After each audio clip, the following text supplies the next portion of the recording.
the same rhetoric that a white person would tell their kids. Like, you know what I'm saying? Like, don't marry that black guy. Like, he's ratchet, they ghetto. It's crazy to hear other black people have that type of rhetoric towards each other. I do have this conversation a lot with Africans or even just Caribbean people who will often look down on Black Americans. Number one, they will say they lazy, they ghetto.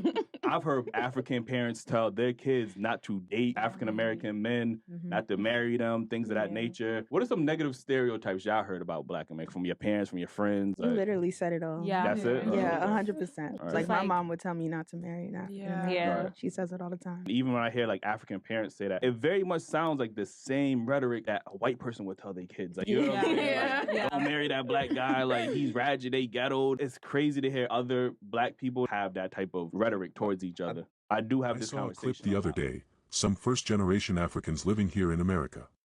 Young, proud, American-born, yet parroting the rhetoric of their immigrant parents. Don't date Black Americans. Don't marry FBA. Excuse me. The level of gall, the unearned arrogance. You came to the house that foundational Black Americans built. Benefiting from bloodshed you never spilled. Reaping the fruit of trees you never planted, and now you're bold enough to cast judgment on the very people whose lineage paid the ultimate price. Let's get one thing straight. The transatlantic slave trade wasn't just white Europeans with ships. No, your ancestors were right there, greasing the gears of that wicked machine. Negotiating the price of human flesh like livestock. Trading their own kin for mirrors, muskets, sugar, and rum. So if you want to talk about lineage, talk about the blood on your family's hands. From the shores of Ghana to the ports of Lagos, from the hills of Virginia to the sugar fields of Brazil and the Caribbean, that deal you struck with colonizers echoes through time. It wasn't just slavery. It was chattel slavery, a system so evil, so uniquely diabolical, that it condemned generations to be born in bondage. And you want to look down your nose at the descendants of those you helped deliver into hell? No ma'am. No sir.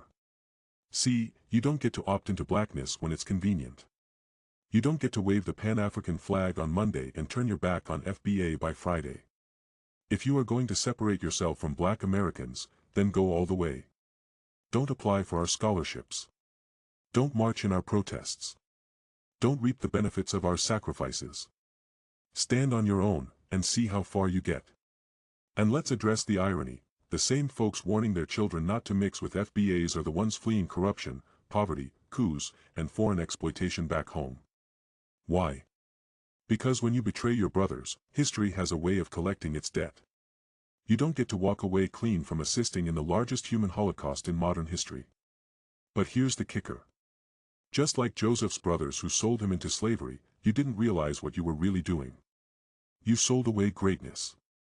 You handed over your most gifted, your strongest, your wisest, not realizing that those very descendants would one day rise up to become the heartbeat of American culture, the architects of resistance, and the soul of this nation. And now the tables have turned.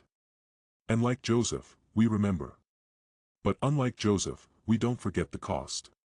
So no, I'm not mad at your parents for telling you not to marry into FBA.